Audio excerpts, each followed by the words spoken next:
ওঠ ওঠ ওঠ ওঠ ওঠ। আমি এবার ন্যাচারাল কথাবার্তা বলি। হ্যাঁ, বাইরে ভালোই বর্ষা আজকে, এই বর্ষার কারণে পুরো। তুমি এই যে টার্ন নিতে, ইউ টার্ন নিতে উল্টো দিয়ে মামা উল্টো দিকে যাচ্ছ।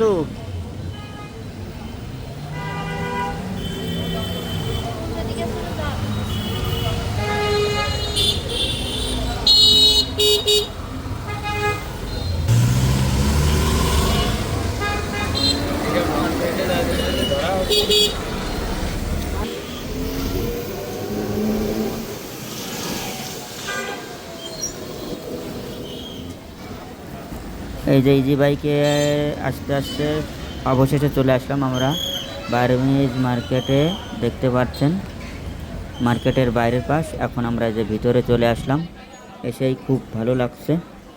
জানি না কোনটার কি দাম, দেখা যাক পরবর্তীতে কে কি বলে, দোকানদাররা কত কি দাম চায় আমাদের কাছে।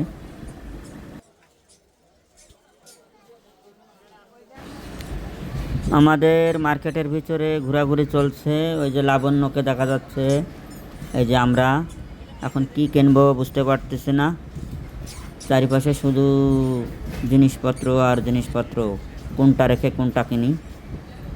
আপাতত ঘুরে ঘুরে লাস্টে দেখা যাক কী করা যায়, কি কিনি। আপনারা ভিডিওতে দেখার জন্য অপেক্ষা করুন, ভিডিওটি না টেনে দেখতে থাকুন। এইখানে ম্যাক্সিমাম আচার আর চকলেট এইগুলো বেশি পাওয়া যাচ্ছে, তাছাড়া মহিলাদের জিনিসপত্র পাওয়া যায় সব ধরনের।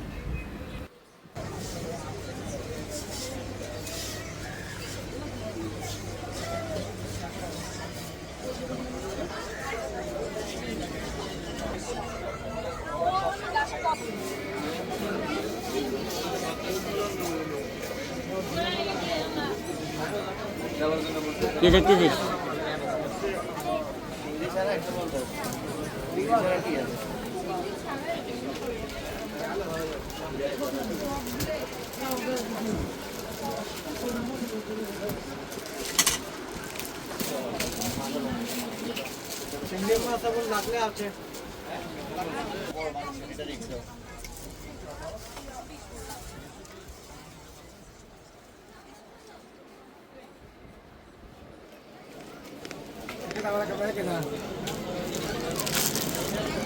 ঘুরান কিন্তু ব্লগার, ঠিক আছে, সবকিছু ভিডিও করছি।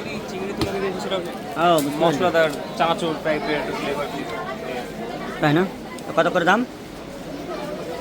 220 টাকা আছে, 200 টাকা আছে, আর 100 টাকা আছে।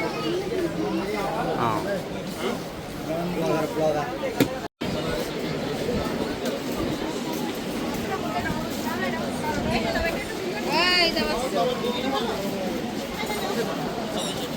যাবেন কি টুপি কিনবি না গেটটা?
প্যাকেটের দাম কত? দিয়ে দাও ভাই।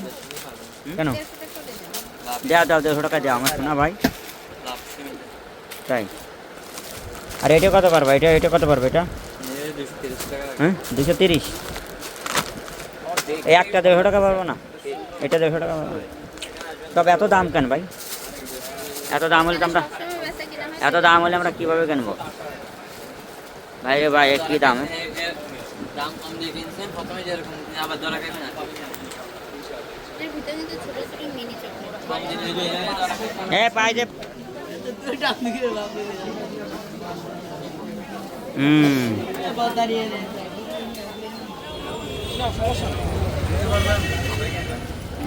মোটামুটি মার্কেট করা শেষ, এখন আমরা বেরিয়ে পড়বো। এই যে আমরা ইজি বাইকে করে চলে যাচ্ছি রুমের দিকে, অর্থাৎ আমরা যে হোটেলে থাকি। এটি মোটামুটি কক্সবাজারের ঘোরাঘুরি হলো, যেহেতু আগামীকাল আমরা বেরিয়ে যাব, এই জন্য আমরা আজ রাতে আমরা এই কেনাকাটাটা করলাম। মোটামুটি আমাদের ভালোই আনন্দ হলো, তবে মার্কেটে প্রচুর দাম। এই দাম হওয়ার অন্যতম কারণ হচ্ছে এখানে সব সময় বেচা কেনা হয়, দোকানদারকে বসে থাকা লাগে না, এই জন্য এরা 1 টাকাও দাম কমায় না। এই আর কি, দেখতে থাকুন।